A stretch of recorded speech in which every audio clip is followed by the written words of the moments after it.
Darkness covered the Philippines in 1991. Langit at lupa ang bumagsak sa amin dito sa Zambales.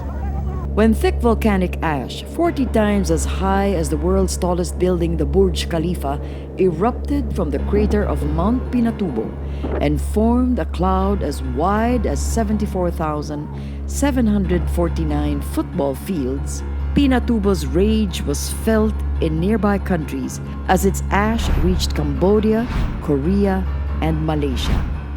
And that was only the beginning. May kakambay na lindol. Kaya bakit lindol? Akala naman yun. Ito na nga ang katapusan ng mundo.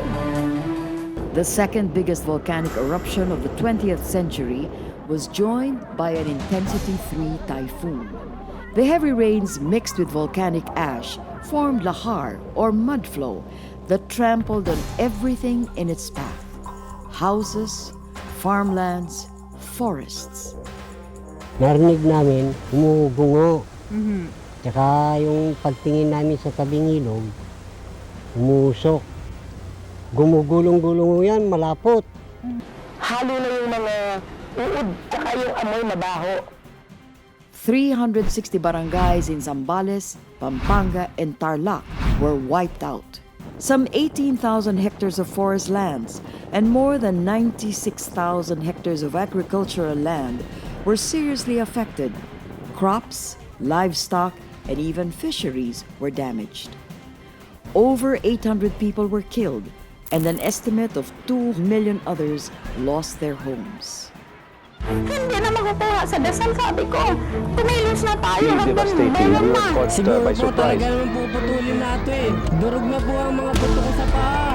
Manhid-nid po ang katawan ko. Kuya, panganay ko yan. Langit at lupa ang bumagsak sa amin dito sa Zambales.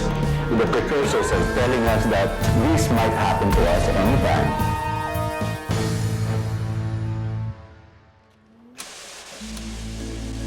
With their homes and farmlands now buried in 20 feet of dried lahar, the affected residents were forced to live in evacuation sites for months. Upon their return, they had to raise their houses from the ashes. Hindi rin kami aalis dito dahil dito yung anak buhay namin. Huge amounts of ash and volcanic debris remained on slopes around the volcano. As the rainy season came, the ash turned to lahar once again.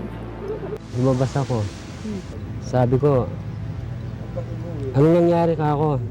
May dumarating na lahar. Kinuha ko yung mga bata, yung anak ko, tsaka yung miss ko.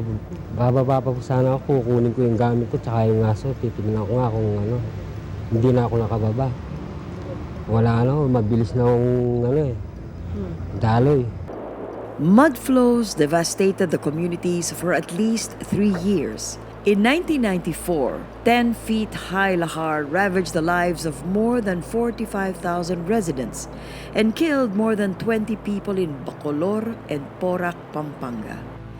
Residents blamed the government for its lack of preparedness. Walang drill, walang contingency plan sa mga tao sa baryo. Dapat sa tagal-tagal na ng panahon ng kalamidad dito sa Pampanga, natuto na ang gobyerno. Disaster preparedness is crucial for the Philippines.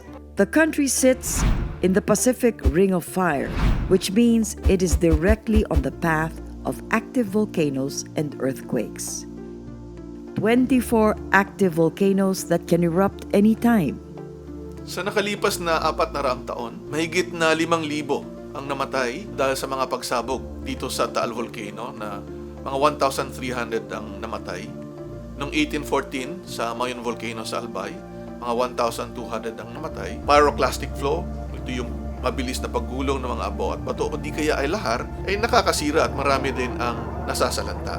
Kaya habang dumadami ang mga tao na lumalapit sa bulkan, yung peligro na sila ay maapektuhan ay tataas din.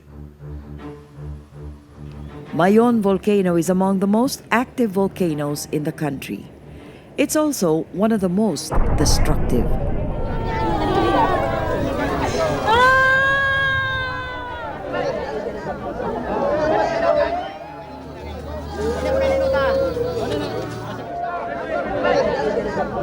Bigla yung nangyari.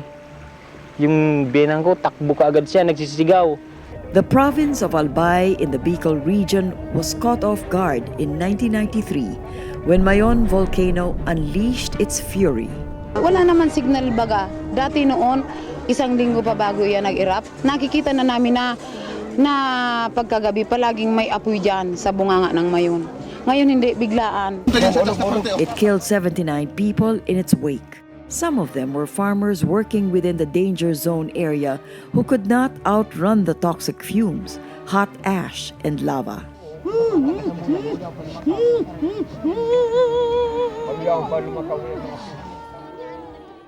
In the past 3 decades, since 1993, Mayon volcano has remained active. The average interval of activity of Mayon volcano is 2 years, meaning every 2 years there's an activity on Mayon volcano. When I say activity, it could be very damaging to minimally damaging. Mayon volcano raged again 25 years after its first show-off in 2018. Crops worth 94 million pesos were destroyed.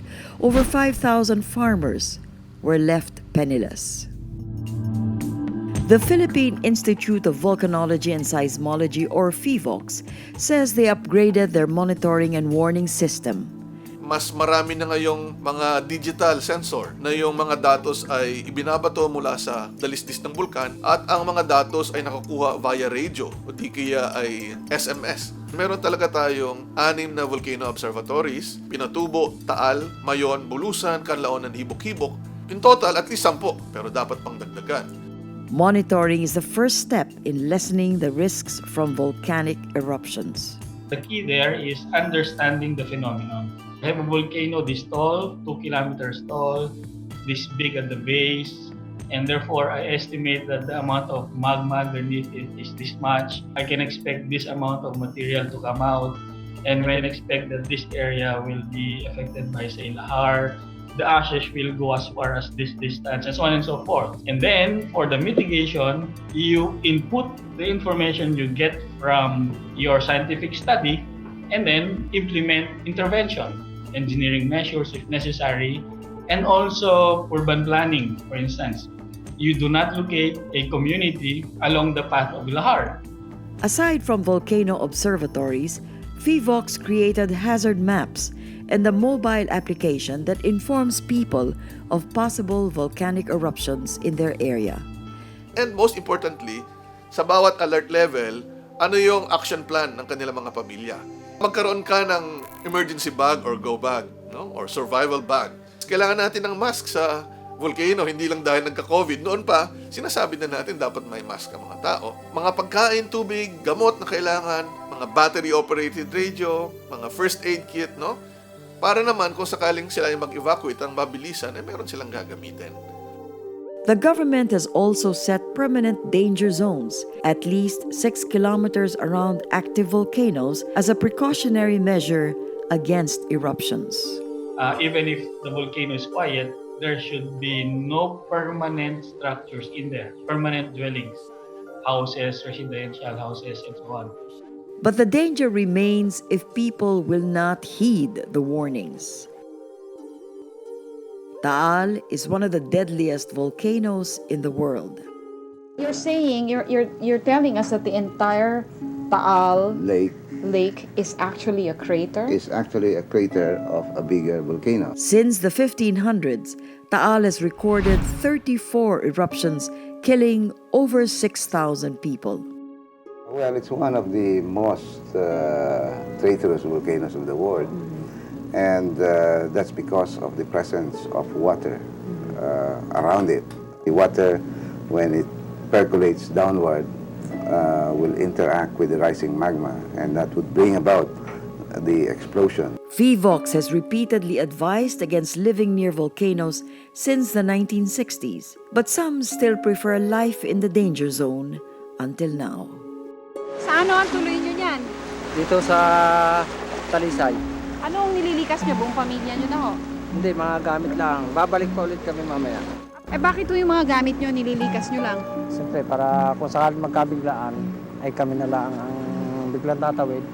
Fortunately, There were no casualties in the 2020 Taal volcano eruption. However, affected areas incurred as much as 6.7 billion pesos in damages and losses. So, it's a cultural matter also. It's a challenge to people in hazard disaster preparedness. Logically, it would be normally the role of local government to make population centers first understand, second to follow orders, and third to provide. Because if you remove them from what they think is their dwelling, then you'll have to provide relocation for them, right? When the government and we, the citizens, keep the fire of vigilance and preparedness burning, we can neutralize damage of massive proportions.